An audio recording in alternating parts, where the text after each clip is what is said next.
Fuad Izadi is a professor of world studies at Tehran University, and he joins us now. Mr. Izadi, welcome.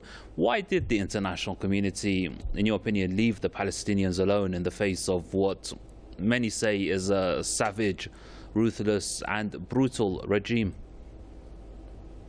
And I don't think the international community has left the Palestinians. Majority of people in the world are concerned about the plight of Palestinians.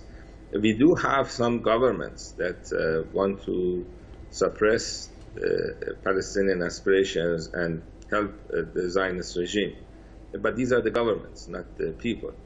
So if by international community you're referring to the people of the world, no, the people of the world are concerned about Palestinians.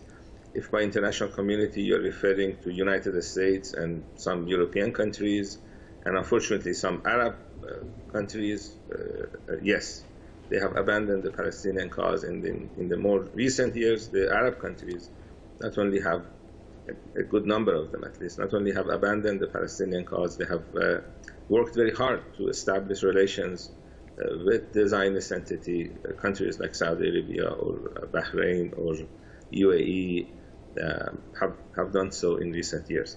And the reason behind that is because they find an enemy in the aspiration of the people. That's why they're against Iran. That's why they're against the aspiration in Yemen and in other places.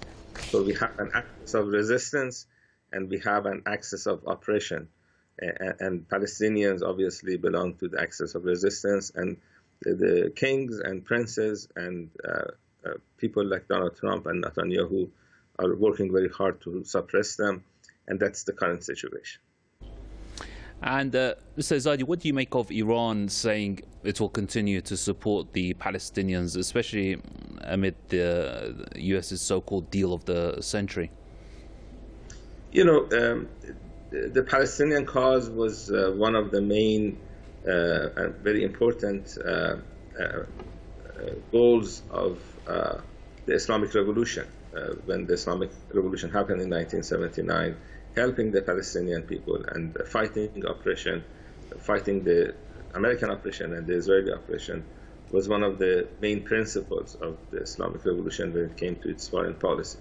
And Iran has continued that level of support for the Palestinians with high cost. You know, Iran is under a lot of sanctions, and throughout the last 41 years, the Americans, Europeans, others have always told Iran that if you reduce your support for Palestinians, all the sanctions would go away. And Iran has not done so. So Iran has not only has helped the Palestinian cause rhetorically, not only Iran has named the last Friday of the holy month of Ramadan as the Quds Day, International Quds Day, but also has helped Palestinians in other ways, including military support. We do have some countries in the world that rhetorically support the Palestinian cause, the governments, but they have not given one bullet to any Palestinian organization. Iran is not included in that list. Iran has supported the Palestinian cause in totality. And the opinion here is that the Zionist entity will disappear soon. The leader of the Islamic Republic talked about Israel not existing in 25 years. That was 4 or 5 years ago. And the belief here is that the Israelis will have to abandon their occupation. We live in the 21st century. This is a colonial project. We cannot tolerate a colonial project in this time frame.